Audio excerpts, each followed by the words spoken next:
Hello students, welcome to ज्ञान Ganga coaching YouTube classes. और आज हम लोग क्लास 9 का चैप्टर 3 अपवाह नाम का चैप्टर है, जिसके बारे में जो है पढ़ेंगे और जानने की कोशिश करेंगे कि आखिर अपवाह चैप्टर जो है आपको क्या बताता है। तो अपवाह का मतलब क्या होता है, ये जानना सबसे पहले जरूरी है।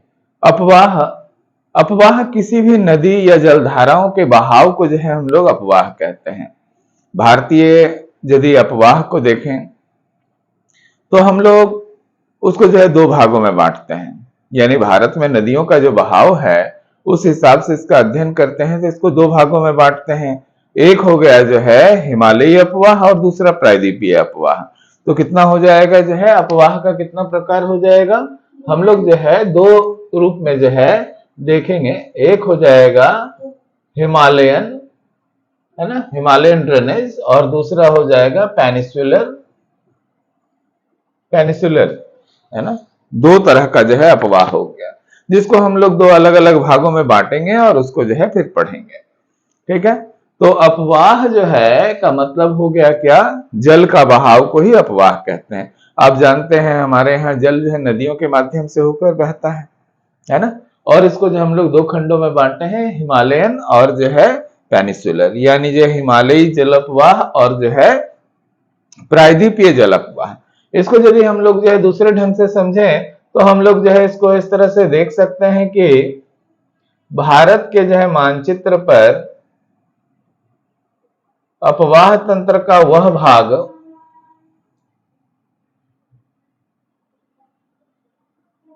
जो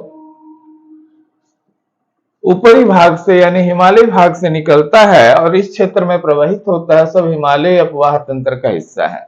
जबकि नीचे का जो ये हिस्सा है इसमें जो नदियां बहती है इसको हम लोग प्रायद्वीपीय नदियां या पेनिसुलर रिवर कहते हैं। तो आइए अब जो है किताब के अनुसार जो है हम लोग समझने का कोशिश करते हैं कि आखिर अपवाह जो है क्या है। तो कहता है कि अपवाह शब्द एक ऐसे क्षेत्र के नदी तंत्र की व्याख्या करता है। किसी क्षेत्र में जो रिवर सिस्टम है, जो नदियां बहती है, उस नदी तंत्र का व्याख्या करने का काम जो है अपवाह करता है। इसके लिए जो है आप भारत का यदि भौतिक मानचित्र देखेंगे तो उस मानचित्र पर आपको क्या दिखाई देगा, जैसे करके आपको इस तरह से आकृतियां दिखाई देगी। यहाँ से एक नदी इस तरह से गई है, इससे इसकी कुछ सहायक नदियां हैं, है ना। ये हो गया, गंगा का उद्गम दिखाया जाएगा, उसकी सहायक नदी यमुना, इधर से निकलने वाली घाघरा, गंडक, कोशी, इधर से सोन, पुनपुन, है ना, ये सब दिखाएगी। इधर से ब्रह्मपुत्र आकर के असम से होते हुए, तो इस तरह का एक जो है जाल निर्मित होगा, है ना। तो ये सारा जो जाल बन जा रहा है नदियों का, जाल का मतलब समझते हैं, एक नदी मान लीजिए इधर से आ रही है, एक उसकी सहायक नदी इसमें मिली, इस सहायक के भी कोई छोटी सहायक नदी होगी, ये यहाँ मिली, ये इससे मिली, फिर इस तरह से करते करते एक जालनुमा आकृति तैयार हो जाती है, जिसको नदी तंत्र या नदी जाल कहते हैं। हम लोग यदि उत्तर भारत की बात करें या हिमालयन रिवर की बात करें तो हिमालयन रिवर सिस्टम में जो है तीन तरह का जो है नदी तंत्र मौजूद है। ठीक है, ये तीन तरह का नदी तंत्र में एक जो है हो गया इंडस यानी सिंधु नदी तंत्र हो गया, दूसरा हो गया गंगा नदी तंत्र, और तीसरा हो गया ब्रह्मपुत्र नदी तंत्र, है ना। तो इन सभी को जो है एक एक करके जो है हम लोग को विस्तार पूर्वक जो है समझना होगा। हालांकि जो है आप लोगों की कक्षा 9 में उतना ज्यादा विस्तार पूर्वक नहीं बताया गया है, लेकिन ये समझ लेने से फिर आगे के लिए भी जो है आप लोगों को आसानी होगी। इसलिए हम जो है अलग अलग वीडियोस के माध्यम से जो है आपको इन सभी चीजों के बारे में अलग अलग विस्तार से जो है जानकारी फिर देंगे। फिलहाल जो है हम लोग किताब के अनुसार ही जो है पढ़ रहे हैं और अलग वीडियो में सभी नदियों का उद्गम से लेकर उसकी सहायक नदियां, उसका संगम, ये सारी चीजों को जो है हम लोग जानेंगे। तो आप यहाँ पर देखते हैं कि भारत में जो अपवाह तंत्र है वो जो है भारत की भौगोलिक आकृतियों द्वारा जो है निर्मित होता है। भौगोलिक आकृति कहने का क्या मतलब है, तो भौगोलिक आकृति कहने का मतलब यह है कि भारत का भूगोल कैसा है, उसका जमीन किस प्रकार का है, उसकी स्थलाकृति किस प्रकार से निर्मित है। इस आधार पर मैंने पहले ही बताया कि भौगोलिक आकृतियों के आधार पर इसको दो भागों में बांटा गया है, एक हिमालयी नदी तंत्र और दूसरा प्रायद्वीपीय नदियां। अब हिमालयी नदी तंत्र क्या होता है? यदि आपसे प्रश्न ये पूछ दिया जाए कि हिमालयी नदी तंत्र क्या है और प्रायद्वीपीय नदी तंत्र क्या है, तो इसका जवाब जो है आप इस प्रकार से दे सकते हैं। हिमालयी नदी तंत्र के अंतर्गत जो है वो सारी नदियां आती है जिसका उद्गम स्रोत जो है हिमालय की विभिन्न पर्वत श्रेणियां या पर्वतमालाएं या ग्लेशियर्स होते हैं। ग्लेशियर का मतलब होता है बर्फ का पहाड़, है ना। पहाड़ों की चोटियों के ऊपर जो बर्फ जमा हुआ रहता है वो भी जल का स्रोत होता है, वो जो है पिघल पिघल कर जो है नदियों में पानी का माध्यम बनता है। तो हिमालयी जो है नदी की व्याख्या करेंगे कैसे? तो हिमालयी नदियां उन नदियों को कहते हैं जिसका उद्गम स्रोत हिमालय होता है। ये नदियां जो है बारहमासी नदियां या सदनीरा नदियां भी कहलाती है। बारहमासी और सदनीरा का मतलब क्या है? बारहमासी का मतलब जो है वैसी नदियां जो 12 महीने जिसमें जल की उपलब्धता मौजूद रहती है।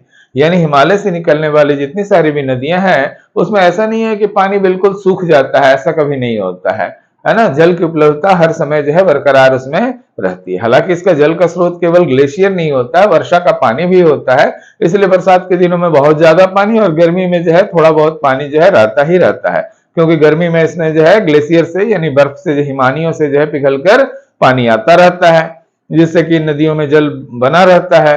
जबकि जो है बरसात के दिनों में बारिश का पानी भी इसको मिलता है, इसलिए पूरी तरह से जो है प्लावित हो जाता है।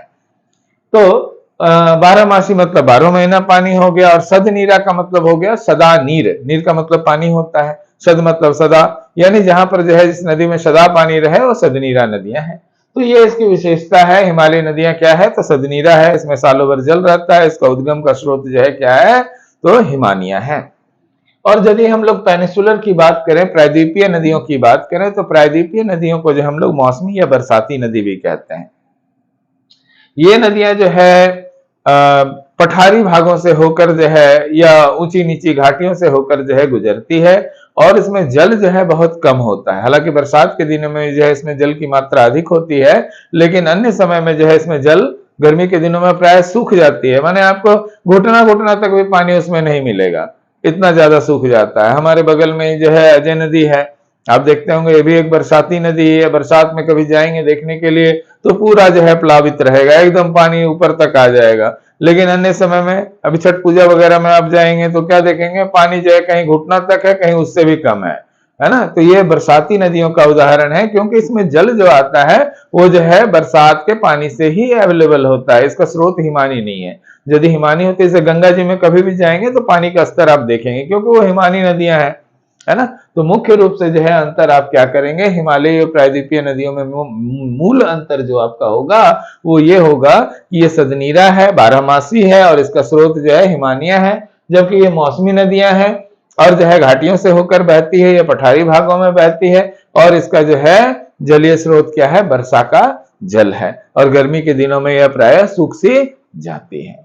तो यहाँ पर जो है आप 2-3 प्रश्नों का जवाब जो है अच्छा तरह से समझ पाए होंगे।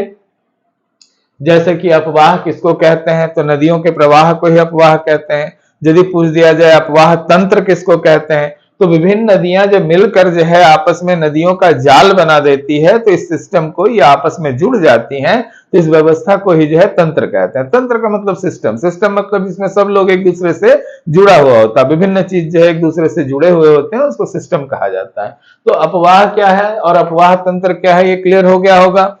अपवाह तंत्र के बाद आ जाते हैं भारतीय अपवाह तंत्र की। यदि बात करें तो भारतीय अपवाह तंत्र को कितने भागों में बांटा जा सकता है, तो जवाब आपका आ जाएगा भारतीय अपवाह तंत्र को 2 भागों में बांटा जा सकता है। बिल्कुल ठीक, 2 भागों में बांटा जा सकता है। पहला क्या हो गया?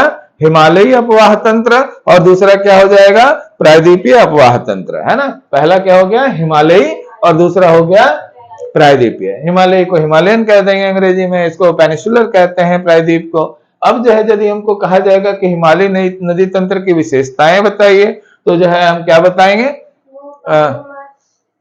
बिल्कुल, ये जो है इसमें 12 नदियां हैं या सदनीरा है। 12 सदनीरा का मतलब बता दिया आपको, 12 महीने जल है। और साथ ही साथ जो है इसमें एक और विशेषता जरूर बताएंगे कि इन नदियों का उद्गम स्रोत जो है ना हिमानिया है। हिमानी मतलब ग्लेशियर जिसको कहते हैं, वो इसका उद्गम का स्रोत है। जबकि जो है यहाँ पर हम लोग आ जाएंगे पेनिसुलर की यदि बात करेंगे, तो पेनिसुलर में जो है क्या हो गया? प्रायद्वीपीय नदियां किसको कहेंगे? तो इसे मौसमी नदियां भी कहते हैं, है ना, या बरसाती नदी भी कहते हैं। और ये मुख्य रूप से जो है पठारी भागों से होकर या ऊंची नीची घाटियों से होकर बहती है और इसमें बरसात के दिनों में ज्यादा पानी रहता है और ग्रीष्म काल में जो है पानी लगभग सूख सा जाता है। ठीक है, तो इस तरह हम लोग जो है लगभग जो है 4-5 प्रश्नों को जो है यहाँ सॉल्व कर पाए।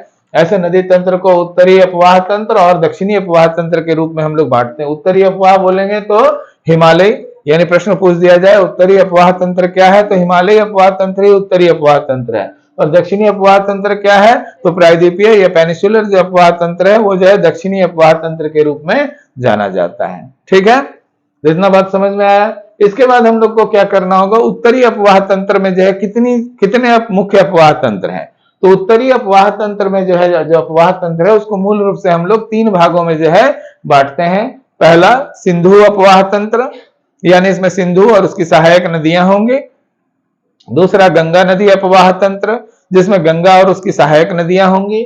और तीसरा जो है ब्रह्मपुत्र नदी तंत्र, इसमें ब्रह्मपुत्र और उसकी सहायक नदियों की हम लोग बात करेंगे। क्योंकि ये सब टॉपिक जो है बड़ा बड़ा है, इसलिए हम गंगा सिंधु को अलग से, गंगा को अलग से और ब्रह्मपुत्र को आपको अलग से जो है अगले वीडियो में बताएंगे। यदि वीडियो अच्छा लगा हो तो लाइक और कमेंट्स करेंगे, सब्सक्राइब करेंगे। Thank you.